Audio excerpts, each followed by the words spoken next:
आज देखो तीसरा पाठ पढ़ते हैं, पाठ 3। ठीक, क्या नाम है पाठ का? जल संसाधन। ठीक, पहले कोई भी पाठ पढ़ेंगे, इसके पहले वाला भी पाठ पढ़ाए थे, पहला पाठ भी पढ़ाए थे, तब भी यही बताए थे कि पहले पाठ का अर्थ समझना है। ठीक, 2 शब्दों में है, एक है जल और दूसरा है संसाधन। तो जल क्या है, जान ही रहे हो, पानी। और पानी किस रूप में हमारे लिए संसाधन है? तो संसाधन का अर्थ क्या होता है? मानव की ऐसी सभी वस्तुएं जो मानव की आवश्यकताओं की पूर्ति करें। तो पानी भी मानव की आवश्यकता को पूर्ति करता है कि नहीं? ठीक है, तो यानी जल भी संसाधन है। इसको पढ़ा क्यों जा रहा है? क्योंकि इसमें कुछ समस्या आ गई है और कुछ इसका निदान ढूंढना है। ठीक है, या समस्या अभी आई नहीं है तो आने वाले समय में कोई समस्या आए ना, इसी वजह से इसको पढ़ा जा रहा है। ठीक है, तो जल संसाधन पढ़ते हैं। क्या है जल? इसमें अच्छा बताओ, जल कैसा संसाधन है? नवीकरणीय कि अनवीकरणीय? नवीकरणीय संसाधन है, पढ़ाए थे। यानी कि ऐसा संसाधन जिसको बार बार प्रयोग में लाया जाए लेकिन समाप्त ना हो, तो ऐसे संसाधन को क्या कहते हैं? नवीकरणीय संसाधन। तो जल क्या हो गया? नवीकरणीय संसाधन। अब जल का कई रूपों में इस्तेमाल होता है। ठीक, कई रूपों में इसका प्रयोग किया जाएगा।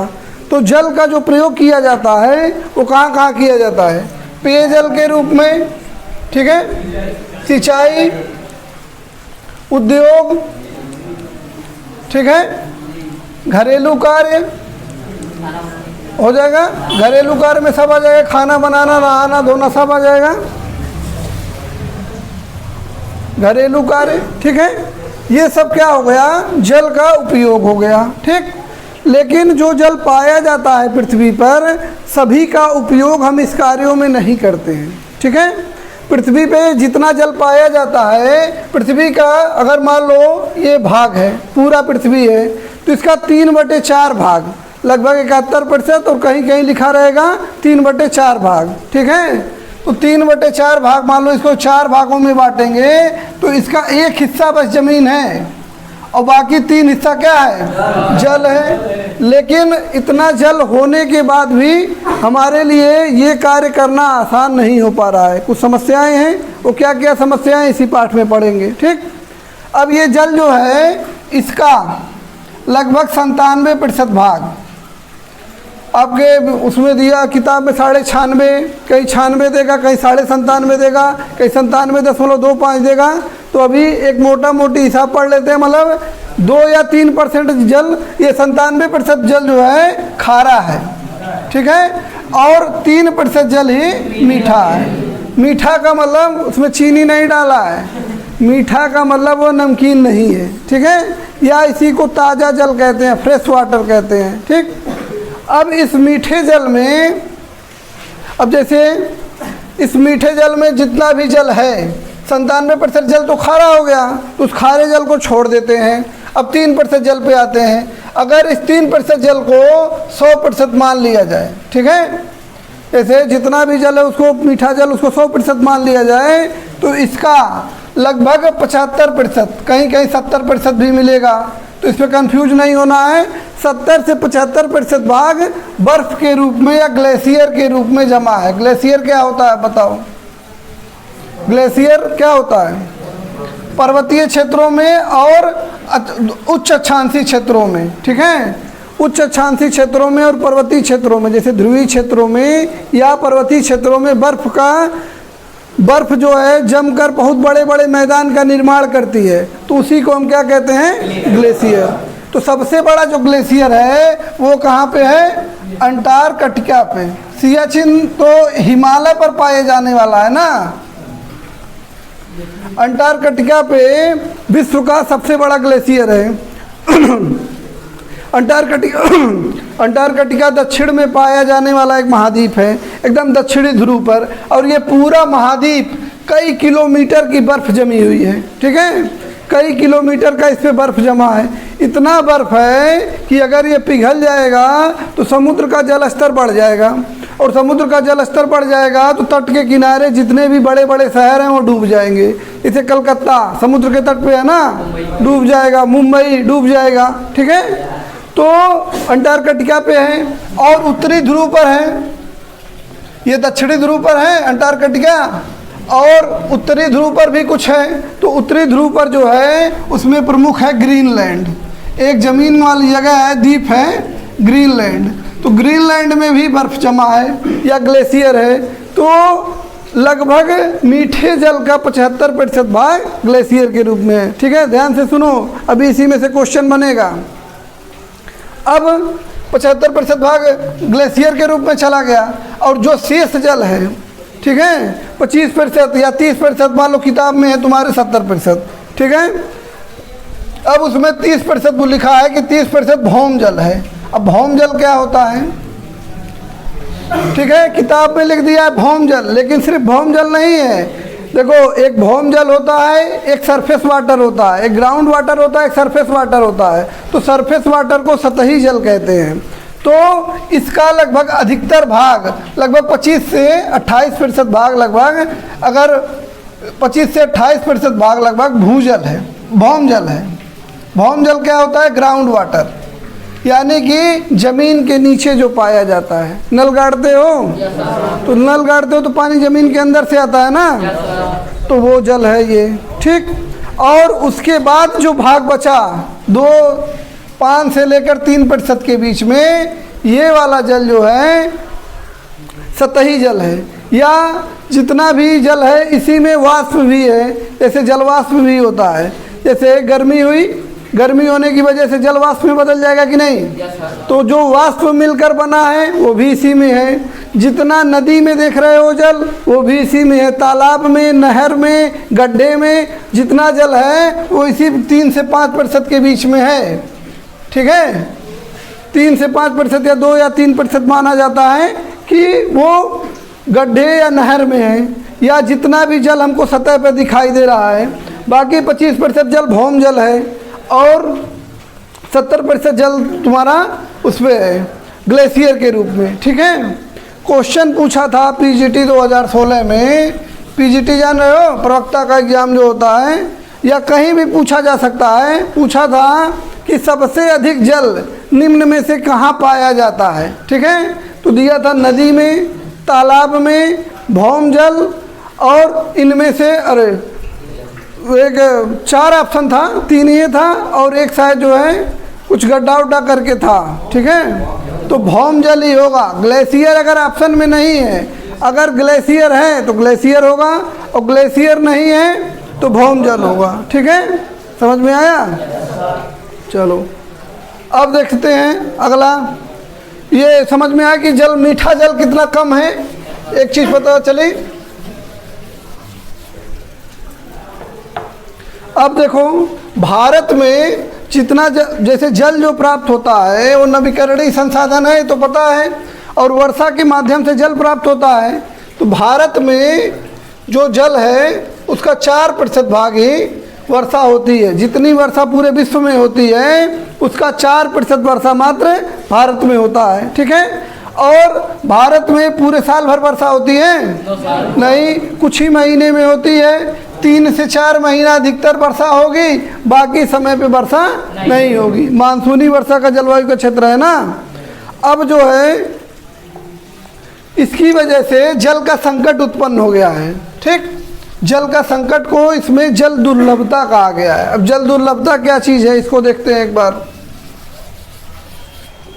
4% वर्षा होती है, इतना समझ में आया, यानी कुछ महीनों में होती है, शेष महीना वैसे ही रह जाता है। तो बाकी महीनों में भी जल चाहिए, और भारत में जल का संकट है। इसी जल संकट को यहाँ क्या कहा गया है, जल दुर्लभता। इसको किताब में देख लेना, इसका अर्थ समझ लो पहले। दुर्लभ क्या होता है? दुर्लभ का मतलब होता है कोई चीज़ बहुत मुश्किल से मिलना। जैसे मान लो कहीं हो तुम, अपने दोस्त से कई दिन से नहीं मिले हो, तो उसका मतलब हो गया तुम दुर्लभ हो गए हो, तुमसे मिलना दुर्लभ हो गया है, कठिन हो गया है, ठीक है। या इसी का मतलब क्या हो जाएगा कि कमी, बहुत बड़ी मात्रा में जल की कमी। जल के संदर्भ में जब बहुत बड़ी मात्रा में कमी हो जाएगी तो उसी को दुर्लभता कहते हैं। ठीक, अब जल दुर्लभता की अगर परिभाषा आ जाए लिखने को 2 नंबर में कि जल दुर्लभता क्या होता है, तो क्या लिखोगे? जल की कमी होना मात्र नहीं, ऐसे लिखेंगे। देखो, जल की कमी कैसे? जब हम उसकी मांग करेंगे और मांग के हिसाब से चीज़ें ना मिल पाए। कमी का मतलब क्या? कितनी कमी? कमी कब होगी? जैसे देखो, हाँ, जल किसी व्यक्ति को मांग और पूर्ति में कमी को दर्शाता है। एक तरीका ये लिख सकते हैं, जब मांग अधिक होगा और पूर्ति कम होगी तो जल दुर्लभता की स्थिति आएगी। ठीक, इसको परिभाषा के रूप में लिखेंगे, जब उपयोग के लिए पर्याप्त मात्रा में उचित दर पर जल उपलब्ध ना हो पाए तो उसको जल दुर्लभता कहते हैं। ठीक है, पर्याप्त मात्रा क्यों? क्योंकि हो सकता है किसी को 100 लीटर जल की आवश्यकता है, 80 लीटर मिल रहा है, 20 लीटर नहीं मिल रहा है। ठीक है, और उचित दर पर, उचित दर क्या होता है? जैसे मान लो हमको पानी पीना है, ठीक है, पानी तुम अगर साफ पीना चाहो तो हमेशा मिल सकता है। जैसे बोतल वाला पानी है, 20 रुपया लीटर है कि नहीं? 20 रुपया लीटर है, यानी कि मिलने को मिल सकता है। लेकिन कोई गरीब आदमी है जो मजदूरी करता है, 150-200 रोज का कमाता है, उसके घर में 5 लोग हैं, तो पानी खरीद पाएगा वो 20 रुपया लीटर वाला? नहीं खरीद पाएगा ना। यानी कि जल दुर्लभता का मतलब क्या है? पर्याप्त मात्रा में मिले और उचित दर पर मिले।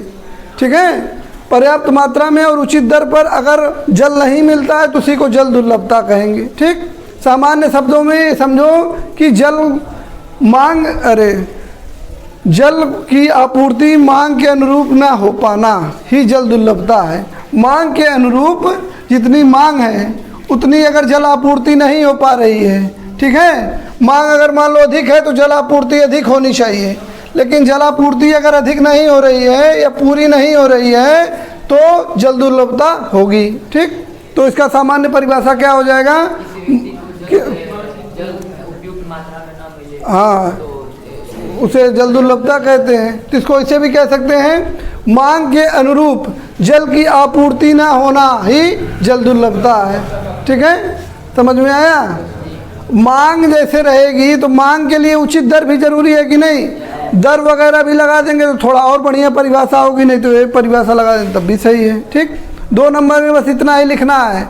लिखने वाला बताए ना, अगर 6 नंबर का रहेगा तो बड़ा कर देना इसी को। अब जैसे अगर मान लो अगर यही क्वेश्चन पूछा था जल दुर्लभता क्या होती है और इसके सामने लिख दिया 150 शब्द या 6 नंबर का आता है क्वेश्चन, तो इसको लगभग 150 से 200 शब्दों में लिखना है। तो जल दुर्लभता क्या होती है बताने के बाद अगर इसमें नहीं भी पूछा है कारण, तो अपने मन से कारण लिखना शुरू कर देना है। कारण के बाद फिर प्रभाव लिखना शुरू कर देना है, फिर उसके बचाने के उपाय शुरू कर देना है। ठीक है, तो हमको इसी क्रम में पढ़ना भी है। तो जल दुर्लभता क्या होती है समझ में आया? अब इसका कारण क्या हो सकता है? जल दुर्लभता के कारण, जल दुर्लभता के जो कारण है, देखो इसका कारण है, देखो पहले क्या है? जल की बर्बादी या जल का शोषण या अति उपयोग लिख लो। जल का अति उपयोग या अत्यधिक उपयोग। ठीक, यानी कि जितनी आवश्यकता नहीं है उससे अधिक उपयोग करना। जैसे नहाने के लिए 1 बाल्टी पानी ठीक है, लेकिन शहरी क्षेत्रों में क्या होता है? बड़ा सा टब लगाएंगे, इसको बढ़िया से भरेंगे, कम से कम इसमें आएगा 20 बाल्टी पानी और इसमें आराम से लेट के आदमी नहा रहा है, और एक आदमी नहाने के बाद टब खोल दिए 20 बाल्टी पानी चला गया कि नहीं? अगर वही पानी कुएं से निकालना होता तो आदमी 1 बाल्टी में धीरे धीरे डाल के 1 लोटा आधा लोटा डाल के नहा लेगा कि नहीं? लेकिन आसानी से पानी आ रहा है, टैप खोल देना है, पानी भर गया, टैप बंद कर दिए, पानी रुक गया। तो यानी कि जल की अति उपयोग या अति शोषण या दुरुपयोग इसको कह सकते हैं। ठीक है, दुरुपयोग, हाँ दुरुपयोग करना, दुरुपयोग करना ऐसे भी लिख सकते हो, इसको ऐसे ही लिखो, जल का दुरुपयोग करना, ऐसे रहने दो, हलंत लगेगा। ठीक है, रह पे जल का दुरुपयोग करना एक हो गया कारण। दूसरा कारण क्या है? शहरीकरण और औद्योगिकरण। देखो, स्वतंत्रता के बाद भारत में बहुत बड़ी मात्रा में उद्योग लगे। तो उद्योग जब लगता है, अगर कहीं पे उद्योगों की वृद्धि हो रही है या उद्योग बड़ी मात्रा में लगते हैं तो इसको क्या कहते हैं? उद्योगीकरण। ठीक है। इसी तरह जो है शहरीकरण क्या होता है? शहरों को बसाना। अब बताओ, उद्योगीकरण और शहरीकरण से जल का उपयोग या दुरुपयोग होगा, मतलब जल की कमी आएगी, जल का प्रयोग ज़्यादा होगा ना। जैसे उद्योग लगाए, ऐसा उद्योग जिसमें जल का खपत अधिक है, जैसे कपड़ा रंगने का उद्योग। अब कपड़ा रंगने का उद्योग है तो जल लगेगा कि नहीं? जल लगेगा और जल उससे प्रदूषित भी होगा, बड़ी मात्रा में जल चाहिए। इसी तरह कागज उद्योग कहीं है, कागज उद्योग में बड़ी मात्रा में जल लगता है, कागज उद्योग में बड़ी मात्रा में जल लगेगा। तो कई सारे ऐसे उद्योग हैं जिसमें बड़ी मात्रा में जल लगता है। शहरीकरण क्या होता है? शहरीकरण का मतलब शहर को बसाना, और शहर में जल आसानी से पहुंच रहा है कि नहीं गांवों की तुलना में? ठीक है, ध्यान से सुनो, अभी पूछेंगे। ठीक है, इतना समझो कि हम ऐसे बोल के चले जाएंगे।